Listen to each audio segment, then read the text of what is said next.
Dave Weigel, Justin Nicely, and Amy Jeter Duncan were full-on attacking me as of October 8th in the group. I was a volunteer. I had been working side by side with Dave since May of 2025, and Amy Jeter Duncan started mentioning my real-life stalker, Laura Stiles, in our Wednesday volunteer meetings. And pretty much ever since my October 8th hearing in Illinois Circuit 19, where I was in the WhatsApp chat begging Dave Weigel and Justin Nicely to go on a Facebook Live to expose the judge not allowing me in my own hearing on October 8th, they all started attacking me in the WhatsApp chat, which I still have, and then it's been full-on attacking me since. So I blocked all of them. I have not been focusing on that because I was focusing on my Illinois appellant case, which I just filed my appellant brief, and it was accepted Monday.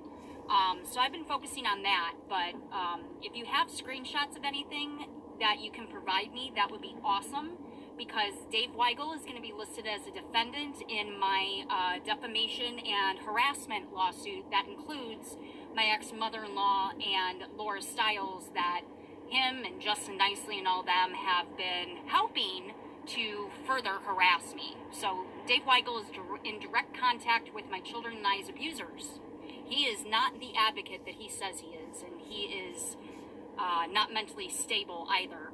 I literally have voice clips and text messages, him messaging me at all hours of the night, because the guy never sleeps.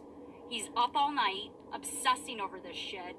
And so he was sending me voice clips to my cell phone number at like 3 o'clock in the morning on a work night. And I finally had to block him on everything. And that was before he went apeshit on me. So he was being pretty crazy before this even started October 8th. But any screenshots you can give me would be phenomenal, because I'm going to use that as evidence in the defamation and cyber harassment lawsuit against him, Mary Sterlick, and Laura Stiles. He's going to be lumped in with the two crazies since he wants to help them harass me as a flying monkey for them. So it is what it is. It sucks. I really looked up to him. I literally called him my guardian angel back in May when he first ran my story. And he's completely turned on me, even though if you go back and listen to all my podcast episodes, I was promoting him. I was encouraging everyone to do their 5-minute video, and he just flat out turned on me. So basically, he's collecting everyone's court documents, which have highly sensitive information on it, and then connecting with their actual abusers on the court documents. Scary.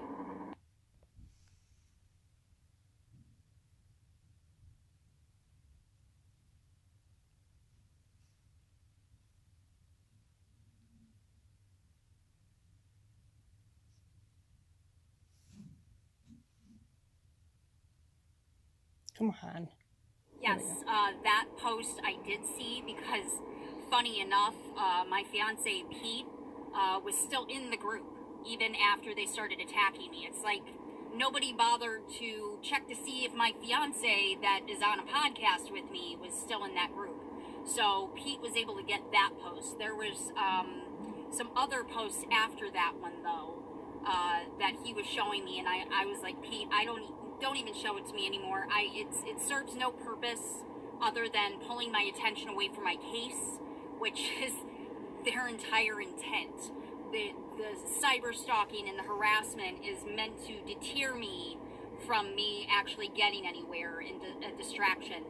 And something Pete and I have discovered and realized is that it's typically right before a hearing or right before something is due, like an appellant brief, where all of a sudden they start cyber harassing and stalking me to create chaos. So they pull my attention and my bandwidth, so to speak, away from the court cases, because I'm literally documenting everything and calling everybody out. My appellant brief lists a whole bunch of players in my children and I's situation. And that's the point, is to get everything on public record. I'm building my federal case. through my appellant briefs, getting everything on the record in my appellant briefs, and my appellant briefs between Florida and Illinois will be evidence in my federal civil rights lawsuit. So it very much seems like the insane, obsessive posts by Dave Weigel and Laura Stiles and Mary Serlich is all timed with when something is due for me specifically to get done. So I've just been trying to put it in the back of my head until I got my appellant brief filed. I just filed it. It was accepted. Now the ball is in Justin Serlich's court, my ex-husband. His appellee reply brief is due February 2nd. And if he doesn't reply, which I'm not entirely sure if he's going to, because the last 3 appellant cases here in Florida, he hasn't responded at all. And they're all just ready to go and be submitted to the panel of 3 judges in Daytona. But unfortunately, that Court of Appeals is directly across the street from the circuit court. So the Court of Appeals justices go to lunch and, play golf and all go to the same high-end country clubs as the judges in the lower court, so they're all protecting each other. Whereas my Illinois appellant case is in 2 counties away from my circuit court in Kane County, Illinois, and my circuit court is in Lake County.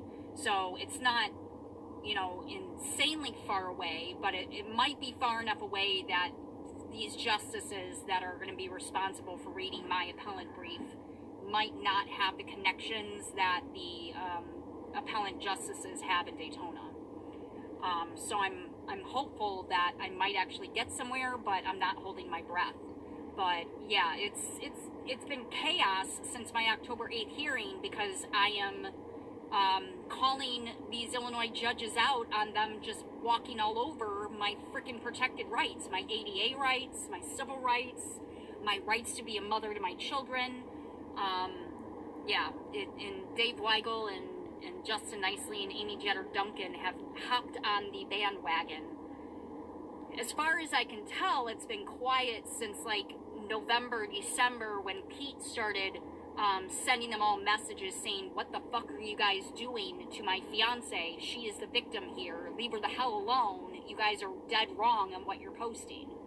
And then all of a sudden, like a month ago, Pete noticed he was no longer in the group, and then he couldn't find the group. So it looks like, I haven't bothered to look because I've been too focused on my appellant brief. I'm a public school teacher here in Orlando, and I shattered my wrist on campus, so I've been on workers' comp. This week is my first full week back in my classroom. So my life has been chaotic since I shattered my wrist right after my DC trip with Mark Ludwig. But I'm just trying to stay away from all the online drama. Mark Ludwig has been amazing to me. I wish I found him well before Dave Weigel and Francesca Amato and all the supposed advocates that seem like they're really just trying to create chaos among the movement instead of actually helping the movement and actually doing something useful with their time instead of being a keyboard warrior. But I appreciate everything you're sending me. I'm going to put them all in a folder specifically for Dave Weigel and all that. But yeah, if he thinks he can get away with harassing me this way and treating me this way, he's sorely mistaken. But do you know if the group is still up online, or has it been completely taken down? Well, we know it's not taken down. That's for sure. Let's see. Oh, I'm not doing another 5-minute thing. Okay, so anyway, that's the gist of it with Heather. I'm going to keep doing this. We're going to get the message out there that these people are completely ruining people's lives purposely, maliciously, intentionally. And we're going to bring them to justice.